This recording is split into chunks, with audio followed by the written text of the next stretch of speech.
Edgar. Not yet. Edgar, wake up. No. Knowledge that his dream time was now limited and temporary. Already visions, ideas, people and places, all vanishing with the knowledge that consciousness was approaching, grasping at straws, at feelings there are no words for. Edgar. Voice scratched the inside. Just a little longer. Just let me remember this. Just wait. Edgar, wake up. He wanted to remember. He wanted to remember what he had seen, what he'd felt, what had happened. The things he had done, what he said, what he accomplished, the vistas and falls and the spiral downwards and upwards, and all of it was fading. He struggled to hold on to the last few scraps that lingered, those glimpses that spoke of depth sliding out of his grip. Wake up, Edgar! This is important. Gone. Waking up, even if his eyes were closed. He knew that voice. It was an easy target for his resentment. Leave me alone. For God's sake, Edgar, wake up. There's something important you forgot about. As if despite Scriabin, Edgar deliberately turned away and reached out to pull the blankets over his head. I don't have to go to work today. Leave me alone. Okay, 1, that's not true. And 2, this is more important than that anyway. His hand couldn't grasp anything. He reached around for a bit more in confusion. Woke up a little more. Where are my blankets? Did I kick them off? Edgar! Edgar! Fine. You know what you forgot last night? Edgar made an irritated noise, but he knew he wouldn't be able to get back to sleep now. He began to move, push himself up onto his elbows, and orient himself. Then burning pain spread through his lower back. He hissed in surprise. He moved his arms, forced himself to sit upright through the aching. Questing fingers did not find anything on the skin, but felt the heat that he was sure came from something. What the... Why am I so sore? What is this? Edgar wasn't talking to Scriabin, and he knew that. Edgar, you left the front door open. It took a few moments for the full implication of that to sink in. No, I didn't. Scriabin sighed in annoyance. Yes, you did. You meant to close it, then you forgot. No. Edgar felt around his desk for his glasses. No, I wouldn't have done that. I'm sure I must have closed it at some point. Maybe before I went to sleep. I can't remember. You left the door open, Edgar. End of story. If you can't remember, then I certainly can. Where are my glasses? Again, talking to no one in particular. They weren't on his desk. Where did he put them? What did he do last night anyway? They're by your side. You're lucky you didn't roll over on them when you two were sleeping. That woke Edgar up. 2. Us. Nee. Is he still here? Edgar felt for his glasses with increasingly quick emotions. Is he still here? How should I know? I'm not telepathic. Wouldn't want to be, considering who we're talking about. Did you see him leave? Why am I wearing this? Scriabin didn't answer for a few seconds. Edgar found his glasses in the meantime, ran a finger over the cracked glass. How exactly do you think I would have seen Nee do anything? Going to have to get these fixed. Edgar sighed, then turned to his desk. His neck protested the motion with a thick and dull pain. Where are you anyway? Where's your toy? Where are you? Edgar said, with more anger than he intended. Where's your toy? Scriabin responded in the exact same way. Edgar tried to move and found that the ache was not going away anytime soon. Maybe a shower would help, but that would come later. He leaned over the side of his bed, checked the floor. He saw a blank sheet of paper lying beside his bed at what looked like a curiously intentional angle. Nee, probably. More investigation later. Not beside the bed. Edgar turned to the desk, looked between it and the mattress. He saw Scriabin lying on the floor with one arm twisted backwards. He reached down and picked up the action figure, set him back on the desk, fixed the arm. The door, Edgar! Scriabin's voice was filled with hate, and Edgar wasn't sure why. Then Edgar nodded, and that was something he couldn't readily explain either. He forced himself to get up. As he stood, adjusted his clothes, he glanced back at the bed. The sheets were rumpled and there was a solitary blanket kicked near the foot of the bed, the fleece one he normally kept beneath the main comforter. How did that happen? Morning amnesia. Well, you've only been asleep for a few hours. The real fun won't begin until you start to remember things. His entire body ached all over. It hurt to walk. Why?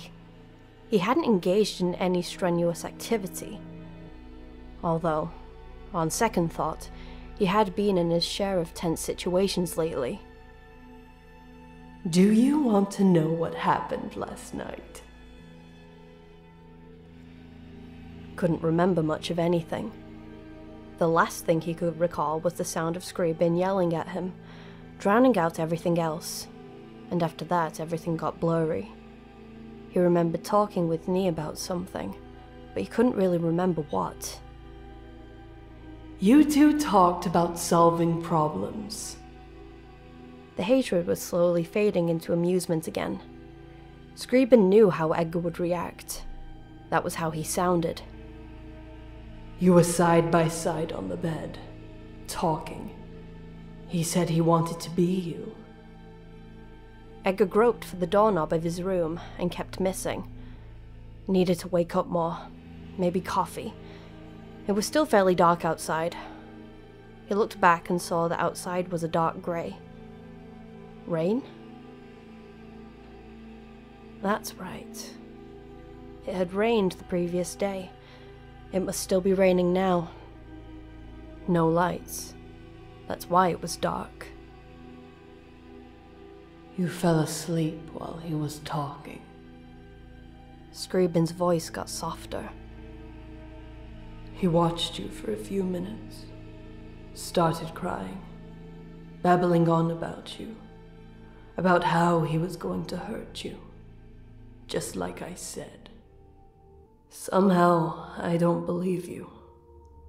Finally managed to catch the doorknob. His fingers felt clumsy. Said he wanted to be you. He got closer to you, and he raised up one of your arms and put it around him. And then he curled up right against your chest. He put his head beneath your chin, closed his eyes, wrapped his arms around your body. He cried into your shirt while you slept. Want to be you. Want to be permanent. Want this to be permanent. Don't want everything to disappear.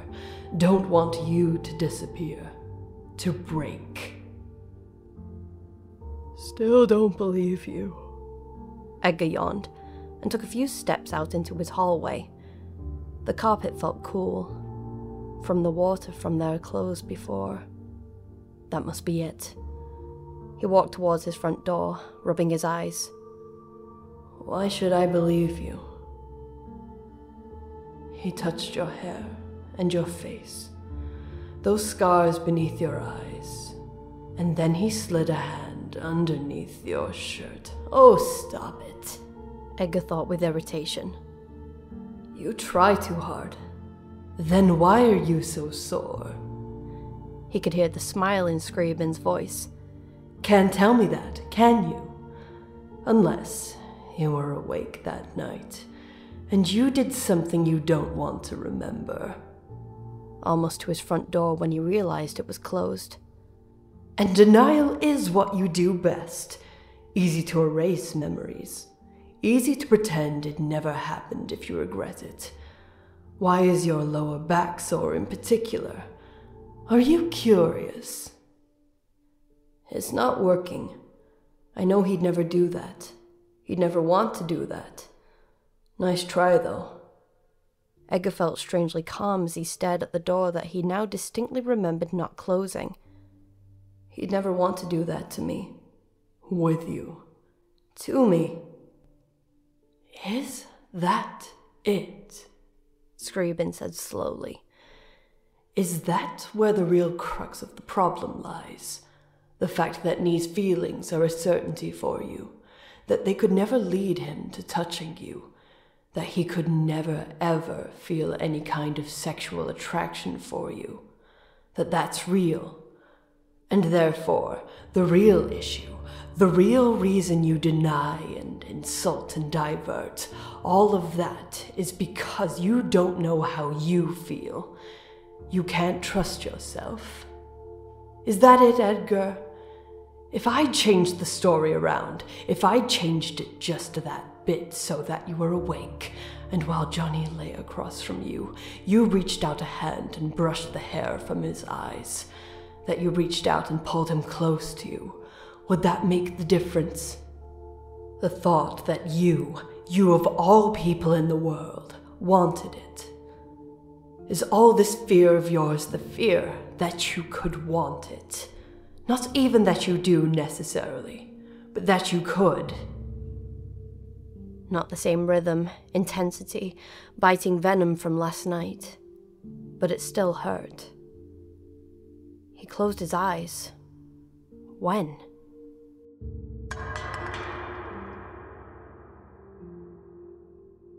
A loud noise caught his attention.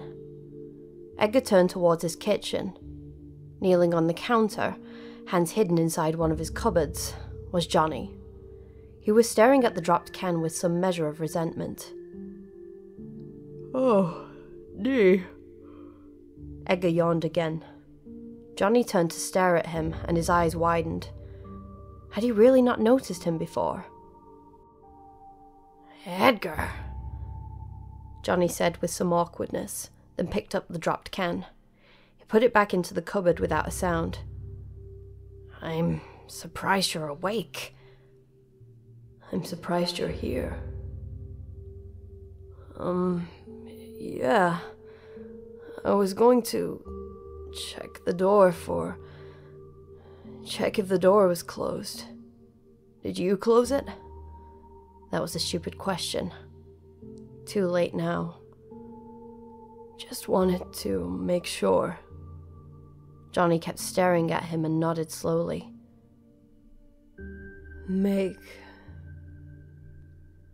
That's right. The power was out, and therefore making coffee wasn't an option. Not making instant. Sorry. Never mind. What? Are you hungry? Purely clinical question. Johnny got down off the counter. Was he? Maybe. Could probably go for something. I don't know. Sure. Yeah, fine. Johnny stepped away from the cupboards, but made no further move. You didn't really think he was going to make you breakfast, Did you, Edgar? I don't think so. I'd suggest the eggs in that case. Johnny held his arms behind his back. The power still hasn't come back. They may go bad. Okay.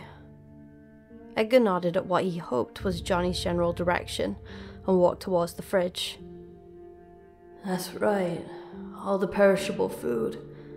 God, how much longer will this outage be? This is so irritating. Glinting. Edgar turned and noticed there was broken glass in the kitchen sink. He looked back at Johnny, who just stared at him in return. Probably won't get an explanation for that. Unless you asked. But I have a feeling you won't do that.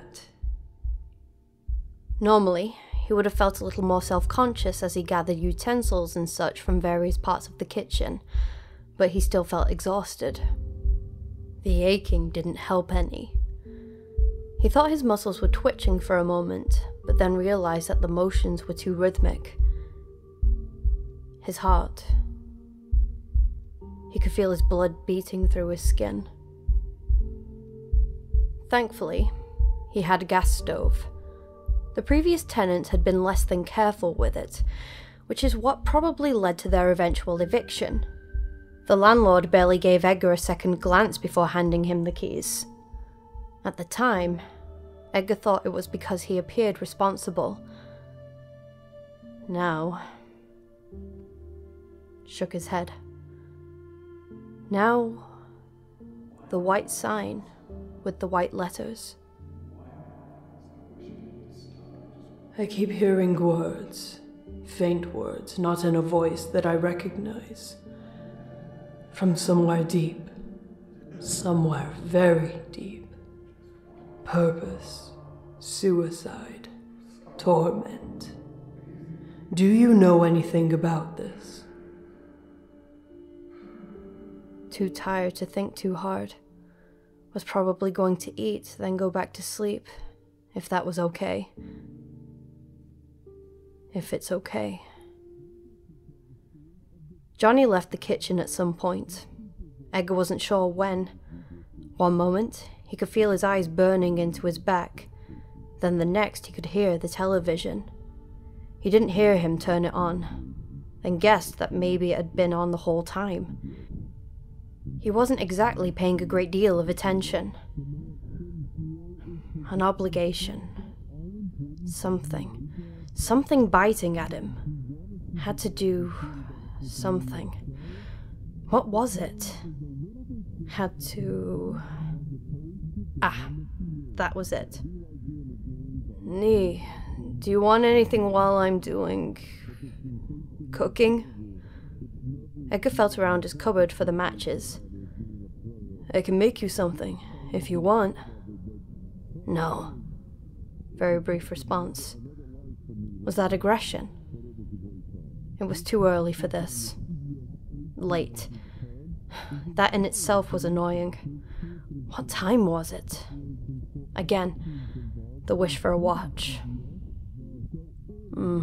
Okay. He taught himself to cook. Why not?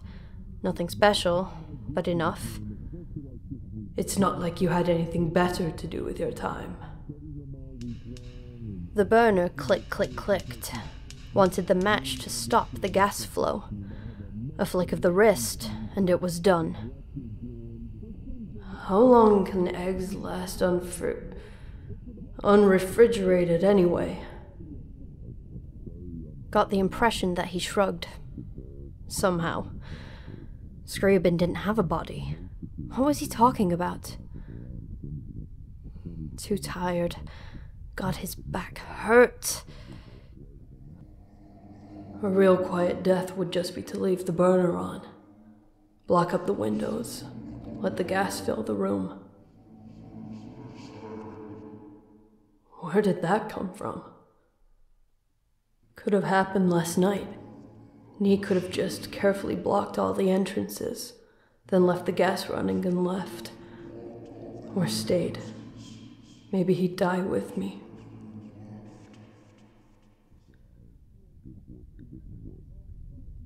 He was losing track of who was talking.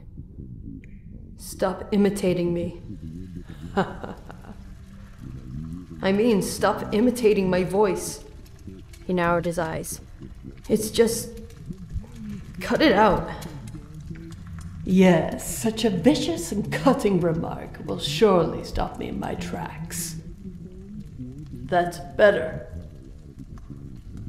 Eggs. Eka wasn't sure why he had so many eggs. He couldn't eat this many. Had he made a cake at some point?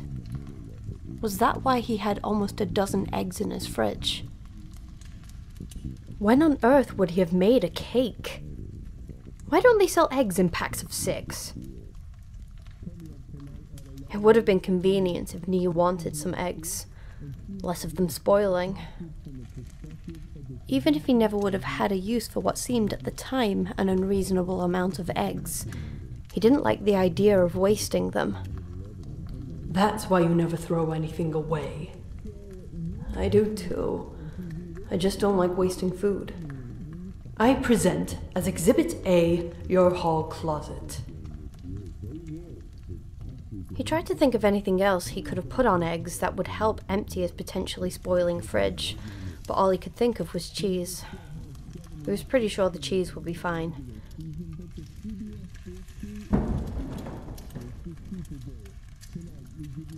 Something fell down in the closet. Ni? No response. It was probably him. Edgar turned back to the frying pan as if he was more involved than just poking the eggs with a fork occasionally. Maybe. That's right. Maybe putting the lamp away. I don't think so. So tired. His body hurt so consistently. He wanted to get a chair and sit down, but that would make watching his eggs somewhat problematic. Oh God. That's right. Did you say I had work today? Well, technically I did, but I'm probably late anyway. Not going. I'm going to sleep. Okay. It wasn't a sarcastic response. It was more like surprise. More clarification needed. Is that what you wanted me to do? Yes, actually. If you're curious. Okay. That explains that. Another short pause like the one before. Not going to attack me for that. Not going to say something like, see, Scriabin, see what you do. You always want me to listen to you, and then when I do, you're shocked. Nah. Edgar stared at the yolk of the eggs. Could he eat this much? He probably could. Did he? Yeah.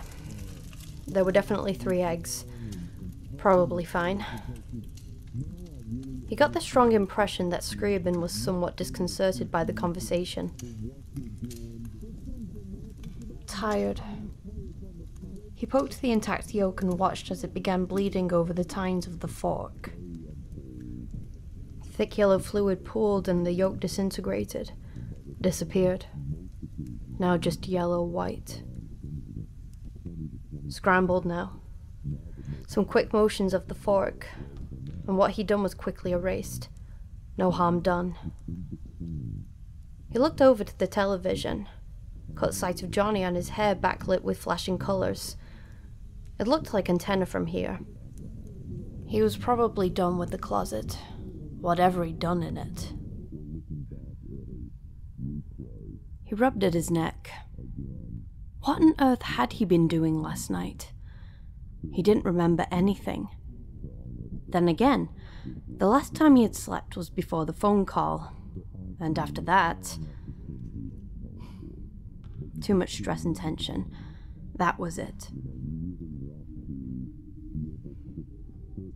Too much sex. Scriabin ventured cautiously, definitely more bothered by Edgar's current state of mind than he was letting on. Consciously letting on. No, don't think so. Edgar let the thought cross his mind more as an obligatory objection, poured eggs onto a plate. No. He seemed a bit more comforted by Edgar's resistance, no matter how lifeless. Do you think he's eaten at all? Who? No. Probably not. Glass in the sink. Probably dropped something. He considered going to join Johnny by the television, but he didn't feel like eating over the carpet. Kitchen table instead. How much sleep did I get? Are you seriously asking me? Yeah. Bland. Salt. I don't know exactly. Were you sleeping too? Do you think I can? Dismissive. How long? Not sure. I told you. Only a few hours before I remembered about the door and decided to wake you up. Huh. He found a glass of juice on the table. He was pretty sure he must have poured it. Made sense. That was perishable. Didn't exactly remember the motions or the mental decisions to do so, but there it was. Tasted fine, if a little warm. Are you going back to sleep after this? Yeah. Good. Making his way through the fluff on his plate. Maybe he should have added the cheese. You know, I tell you how strangely you're acting, but I don't think you'd really appreciate it in the mood you're in. Don't do that. He put the fork in his mouth, then focused on the sensation of metal against his lips. Just like... I can't even do it when you're like this. It's like kicking a dead man. Could feel the metal slowly warming. Wasn't sure how long he left the fork in his mouth. Time was pretty relative now. Still raining. Well, if it had only been a few hours. Eyes closed. Get that fork out of your mouth before you fall forward and stab your brain. He complied without arguing. This worries me, Edgar. Scriabin sounded vaguely nervous. Maybe. Maybe this is just something I'm unfamiliar with, but I don't think so. I have memories to go through, references, a whole card catalog, and yet, nothing like how you're acting now. Maybe you forgot. That's understandable. Doesn't make it any less unnerving. Stop doing that. I tell you to wake up, but I want you to go back to sleep as soon as possible. He felt something very lightly touch his shoulder. Normally, he would have been more alert, would have heard someone coming, or at least would have reacted with a jump or something like that. He turned his head. Johnny stood behind his chair, hands resting on the back. Must have brushed him by accident. "Are you awake?" Delivered with more intensity than Johnny probably intended. Edgar couldn't tell. He wasn't good at this, particularly now. Stabbed eggs. Not really. Johnny took a seat next to him. "Are you going to go back to sleep?" What time is it? He blinked at Johnny. He thought he did. When his eyes were open, he found his hand had drifted and he was stabbing the tablecloth. Johnny did not look pleased. I'm not sure. There's no power. No power. Right. No power. No power. Edgar! Edgar, shit! What? What? Jesus. No power means no TV. Edgar blinked, very slowly coming through. He turned around to where he had seen Johnny watching television and saw it was off. Blank. The VCR he had never managed to program correctly blank. But... oh shit. Edgar. Egg's half gone. Not hungry anymore. He pushed the plate away, rested his head on the table on folded hands.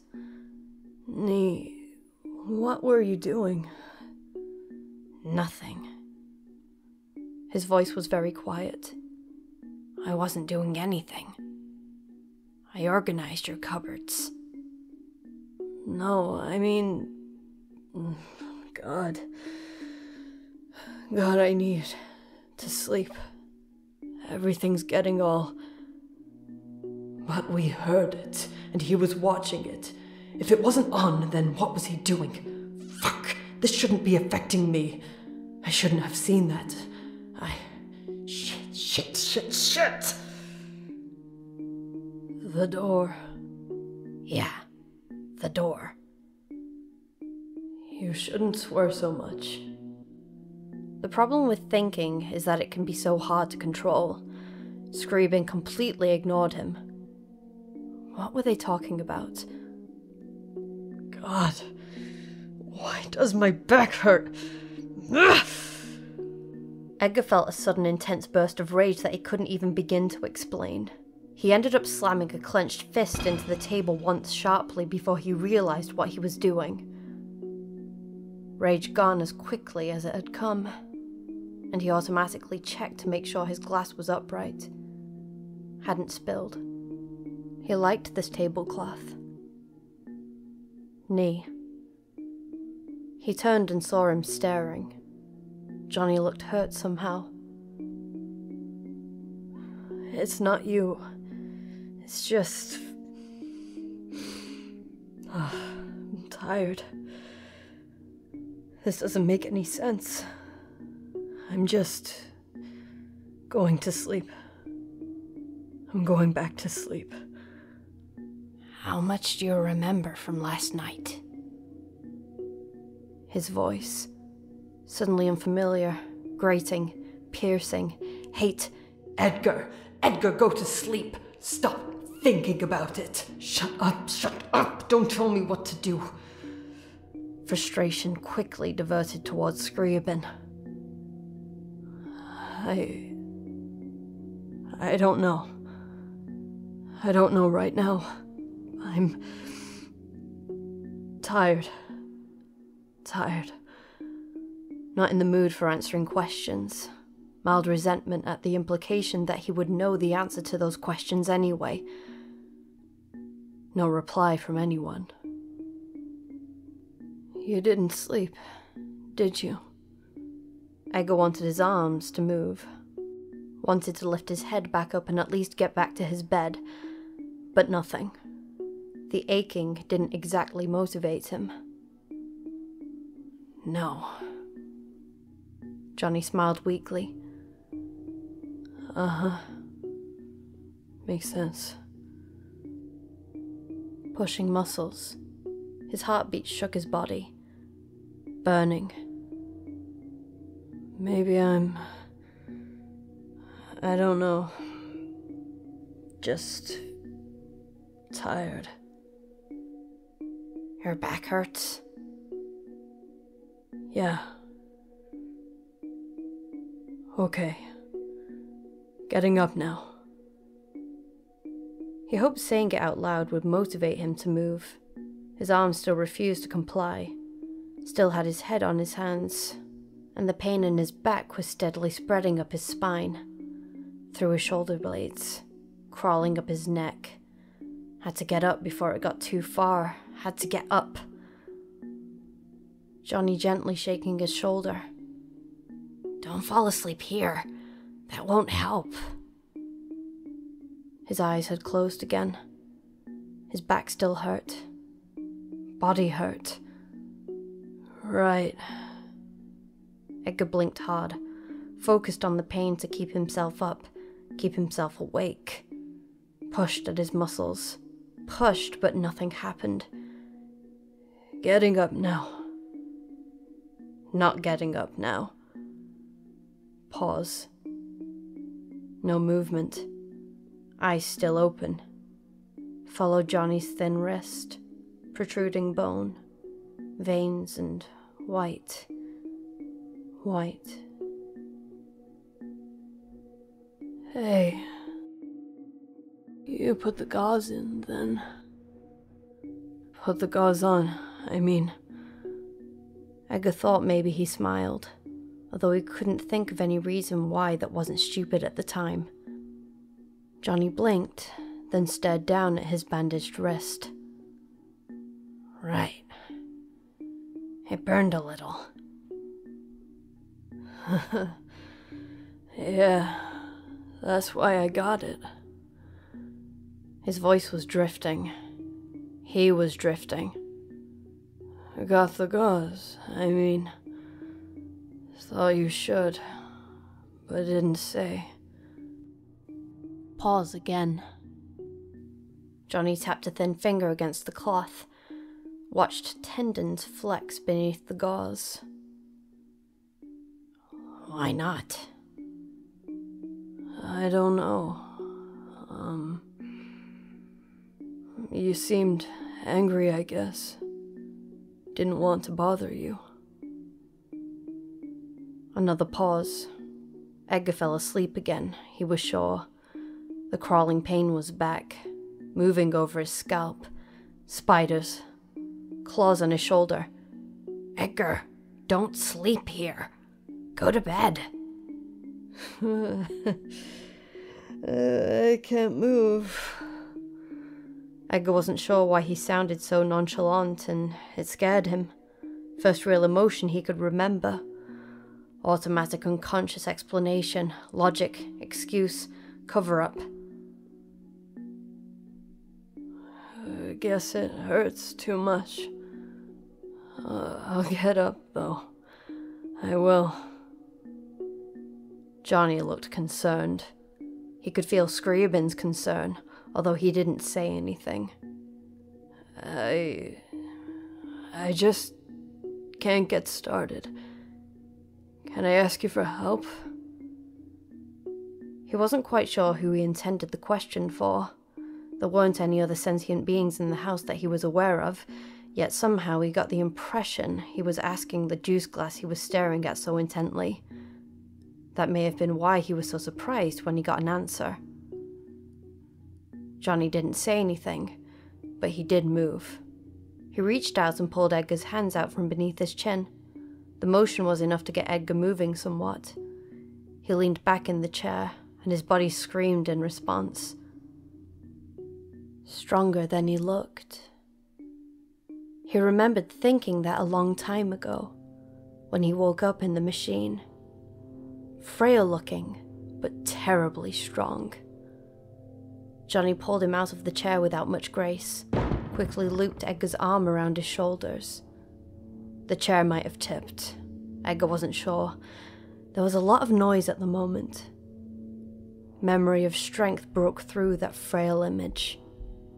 He should have felt scared, should have remembered what happened, what could happen, what would happen to him at Johnny's hands. But nothing. No fear, but quite possibly because no coherency. I'm sorry. I know you hate being touched. Guilt and pain all at once. Couldn't really see where he was going.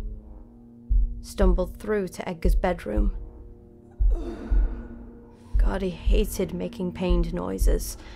He hated doing that. It seemed self-indulgent. He hated it, self-pitying.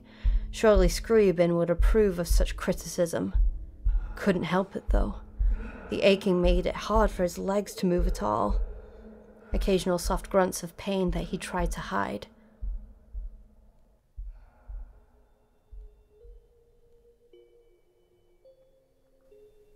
I don't like touching empty things, Johnny finally said. You won't remember that. I'll keep it in mind for you, though. He doubted it was for beneficial purposes. Ache in his back, working its way through his chest. When Johnny rested him on the bed, he curled up on his side immediately. Instinctual self-protective position. Closed his eyes. Pain, but he was afraid to move, afraid to stretch, afraid that might make it worse. Curled up into a miserable ball, and wished and prayed it would stop.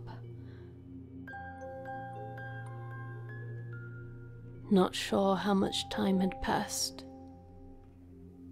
Without much warning, he felt a sudden onset of warmth across his back, from his shoulders down to his waist, and he gasped. Couldn't turn or move, though. The pain was fading. He kept himself as still as possible, feared that any kind of motion would ruin it, bring the pain back. Heat would make the ache go away, and make sleep possible. Something scratched his cheek. Fabric. Then he was asleep again, and gone.